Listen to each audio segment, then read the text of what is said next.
Slap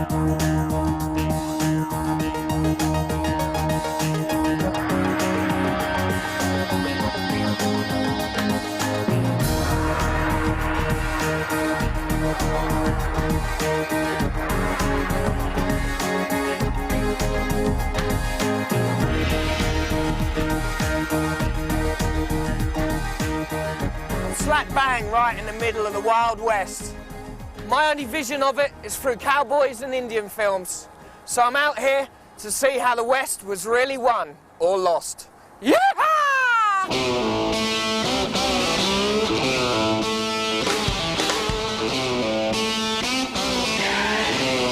The Rockies cover over 1,000 miles from Canada to New Mexico.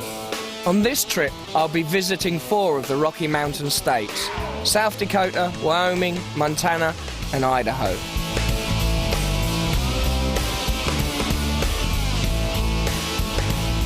Starting my trip in the Badlands of South Dakota, I drive to Little Bighorn, then down to Jackson Hole in Wyoming. Next, I travel north through Yellowstone National Park back into Montana, ending my journey on the Nez Perce Indian Reservation in Idaho.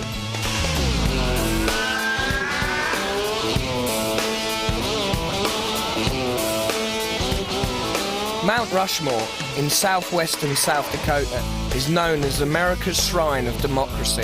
The 60-foot faces of Washington, Jefferson, Lincoln and Roosevelt have been carved out of the granite rock face. Nearby, the Lakota Indians are carving a memorial 10 times bigger in honor of their most famous leader, Crazy Horse.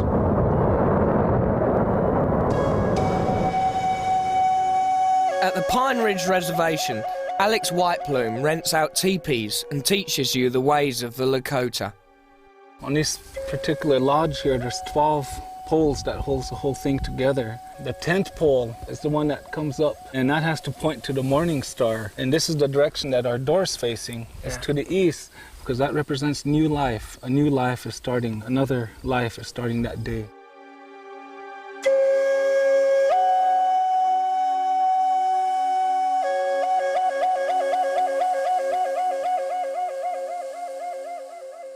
The most wrote about people are from this area here, the Lakota. We have people like Crazy Horse, Red Cloud, American Horse, Young Man Afraid of His Horses, Red Horn Buffalo. These are some of our people. Crazy Horse is the Lakota's hero. The white man was his sworn enemy, and he never gave up the fight for his people's land. He died as a Lakota, speaking his language. He never made contact with the white man, or he'd never lower his status to their level to even speak with them. And he died as a true Lakota. So to us, he's a real mystical person. We really hold him in high esteem. Was all the treaties that were made with Americans, are they all broken? Every treaty and every agreement ever made between the United States government and the Lakota people were violated and broken before the ink was even dried.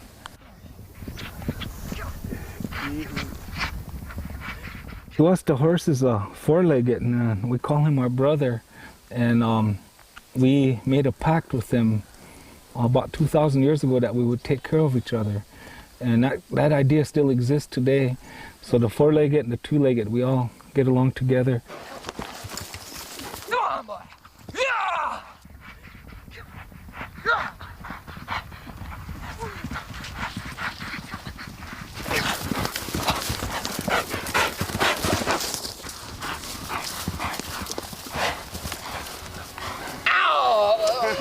So good! There's a story about how the white man got his name. Oh yeah. And the Lakotas, they lived in these dwellings like this, you know, and in the winter, snow covered everything, so you can't really see them. They kind of camouflaged themselves. And here one time they heard the snow crunching, so everybody peeked out, and here they seen this guy. He was walking by, big hairy face, and his skin was white, and he was all dressed up, all bundled up. And he was walking through, and he came in between all the lodges, and the Lakota used to keep fat, bear fat, high up in a tree so dogs couldn't get at him, wolves couldn't get at him. And here he seen it, so he climbed up there and he took some off and he ate some and he carried a bunch and he walked right on through camp. So that's our word for the white man, is Washichun, or the man who came into camp and stole the fat. So that's our word for the white person is Washichu.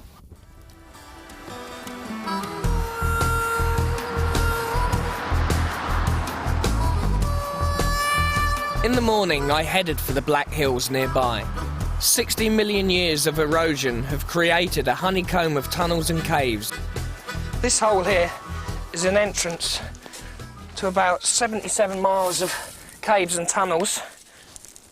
It's known as the wind caves because winds can get up to about 70 miles an hour here. And it was found by Tom Bingham in about, I'd say, 1881. And he was walking past with his mate and their hat blew off. So they found this hole and decided to go in there. So I'm gonna check it out. Try to anyway.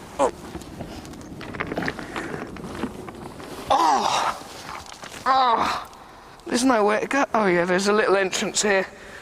God, they're mad. Well, it's so small. There's an easier entrance somewhere else, and I'm gonna try that out. Well, this is it. This is Stand the Man. We're gonna go potholing. Ground floor, please, Stan. Okay.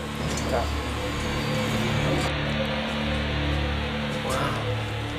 We're about 200 feet below the surface here. Are we? Yeah, and all the rock that you see around us here is made of limestone. Yeah. The caves are the 6th longest in the world. For a $10 entrance fee, you can get a guided tour of the main caverns, but there's still miles of unexplored parts to be discovered by experienced cavers.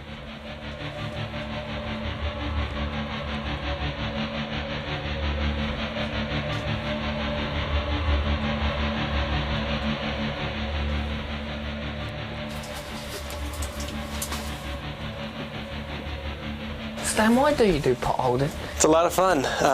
You get to go see things that you wouldn't ever be able to see on the surface of the earth. What, like other people's butts? Yeah, other people's With the butts. light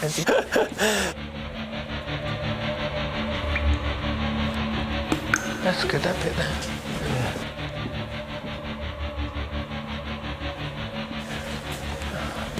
Wow, that's cool, isn't it? What's all that stuff? That's the boxwork formation that Wind Cave's so famous for. Was it boxwork? Boxwork. Why is it called boxwork? Well, the early tourists thought it looked like the old post office boxes they had in the 1800s. Yeah. It's like a honeycomb to me.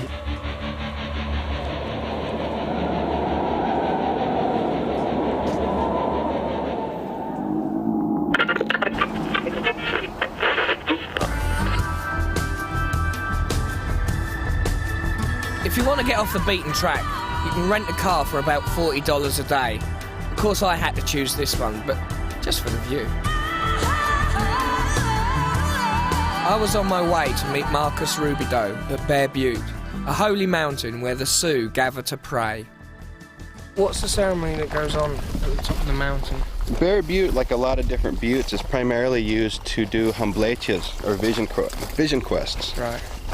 A vision quest is something that an individual would do at the first of their life and subsequently through the rest of their lives as well to gain knowledge from the spirits. They would fast for 4 days, and the fasting itself would induce a vision. Through that vision, you would find out whether you were to be a medicine man, a war leader, a shaman. So what would be the signs to be a medicine man that you get a vision? A medicine man oftentimes would be often like a thunder dreamer. Anytime in your vision, if you saw thunder and lightning, this was something that indicated that you were going to be some powerful individual in one form or another. Crazy Horse was a thunder dreamer, for example. Yeah. These were individuals that led very, very important and significant lives. Part of their lives were to follow the life of a Heyoka, which was a contrary. You did everything backwards. You bathed in dirt, you dried in water, in the winter you slept with no robes, in the summer you slept with 3 or 4 robes on. And this was a show of your dedication to your faith. So why do people leave cloths on the trees? These are a way of showing homage to the spirits, in particular Tateatopa, the 4 directions. These are spirits that you always want present You could compare them to like the Holy Ghost. These are things, if you're asking for guidance or advice, you would offer these in trade for the advice that you will be given. This is as a gift. How does that blend in with like a lot of tourists come here to climb the mountain as well? Most of the people that come to Bear Butte, they know the significance of this mountain, and so they're very respectful of it. As they come up the mountain, they don't leave litter anywhere, or they're very quiet when they come here. It's a place that they respect, just as if we were going to the Vatican. In the early days, when the cavalry came to the area, they couldn't really understand. The Indians would come riding in vast numbers with just sticks, or even with their bare hands. And they would just ride by and hit these cavalrymen, or else touch them and ride away. Right. And they couldn't understand what they were doing at the time. It was believed that even though someone might be your adversary, you didn't necessarily want to kill him, because if you killed him, you couldn't count coup on him to bring honor upon yourself. Counting coup was a way of showing bravery. For example, if I was going up against you in battle, if I walked up to you and touched your nose and walked away, all of your comrades are going to look at you with shame, because you allowed the enemy to walk right up to you and touch you and walk away still alive. Meanwhile, the cavalrymen had rifles, and it was a very one-sided battle, you might say.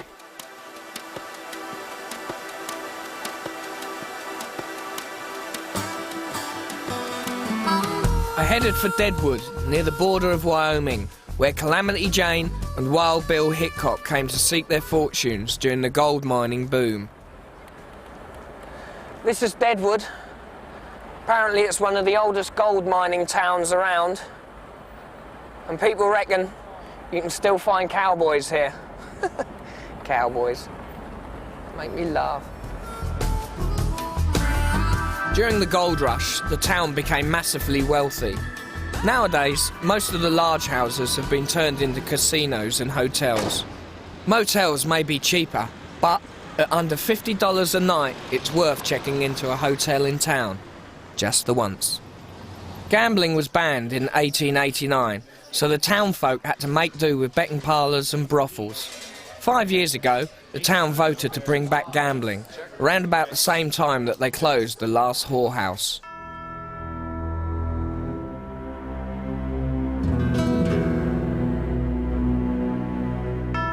I thought I'd try my luck at the old-style saloon. If it was good enough for the likes of Wild Bill Hickok, it was good enough for me. Mind if I... Cards straight eye stud poker. Sit down here, it's a friendly game. Don't look too friendly. Alright, you're gonna get 2 cards down, 4 up, 1 down. Right. Limit 5 to 25. There are 3 raises are allowed, check-in raise is allowed. There's no ante, but the low card on 3rd Street has to bet at least $5. There's no ante. What's that? No ante. Ante's like when everybody has to put in money before you get any cards. Right, okay. Good luck on the river. Can I... Yeah? There you go. Right, okay. I was going for the maximum stake, $5. The ace 9 is high. Rick, check or bet. I'm gonna go 10. So are there any, like legends here then? Oh, there's a few. Any bad boys around? Legend of Wild Bill Hickok. Who was he then? What He did was a gambler, gunfighter, Was he? scout for the Army. What did Wild Bill get up to then? Well, he liked to play cards. 5 more. Did he? Yeah, he came in here one afternoon. In here? Yeah, came in here. No. So he sat down, and a guy by the name of Jack McCall came in the door. And Wild Bill got up right away, threw his gun.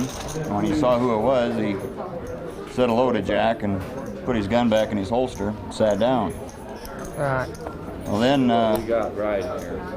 Jack walked around the table, Yeah. took a look at each hand as he went, guys.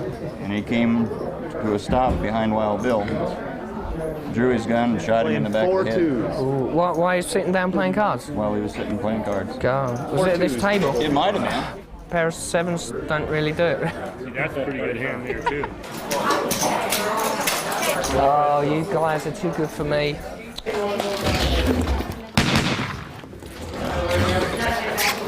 This game's getting a bit too hairy for me. Right, cheers for the game, gents. When you're in cowboy country, you got to look the part.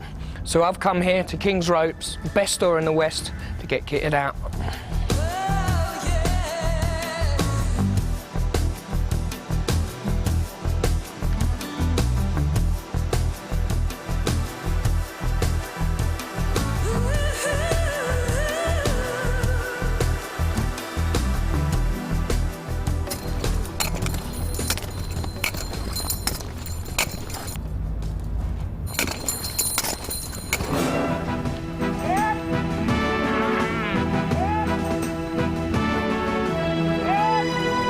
Dressed to kill, I was going to try my hand on a dude ranch.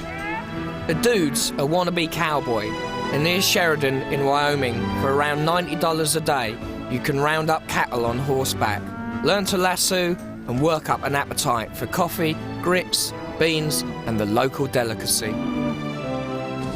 They look like they're just about right, Ian. What the hell are they?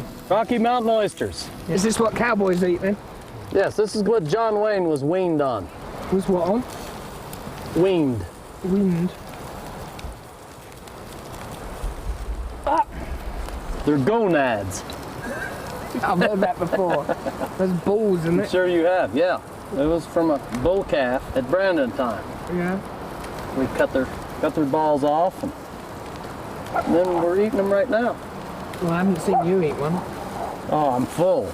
No. So are there any real cowboys left in the Rockies then, Dave? Oh yeah. You know, as long as there's beef, there'll be cowboys. What was it like in the early days then? Like cowboys? Like Indian trouble? Back in the 1860s, they had discovered gold on Indian lands. And the government was broke after the Civil War, needed the gold. And the Indians were in their way. So they found a way to get that gold by slaughtering the buffalo, starve the Indians out, and then whoever was left, they'd kill or bring in. So it was all Indian land before then? It was all Indian land, that's right. Yeah. Sure was. So in a way, do you think it was like stolen from the Indians, or? Sure, yeah. Yeah.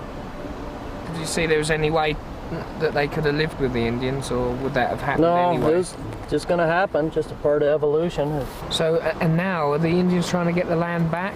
Yeah, there's movements to do that. They've learned the white man's way. Yeah. And they've gone to white man's schools and become lawyers and been able to stand up and go to Washington, D.C. and make some demands. I don't know how that's going to come out. Yeah. The worrisome thing for the cowboy mainly is the sub-developers and the government with the big move in the east. What's the big move in the east?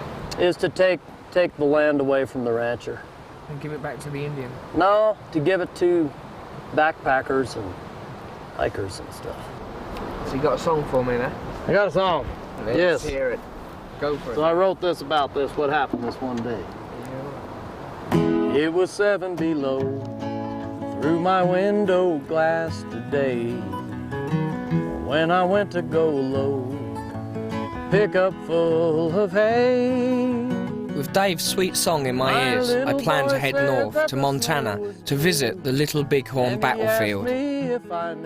But first, I wanted to try my hand at a different kind of beast. A Harley. The Rockies is big biking country. Every summer, nearly 300,000 bikers get together for the Sturgis Bike Rally. It's the biggest rally in the world.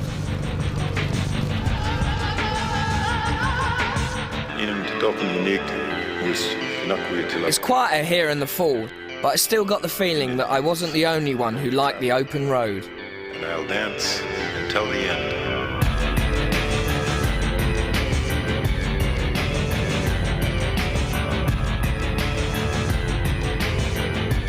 These guys may look mean, but in fact they're part of American Legend Tours, based in Gillette, who operate guided tours into the Rockies.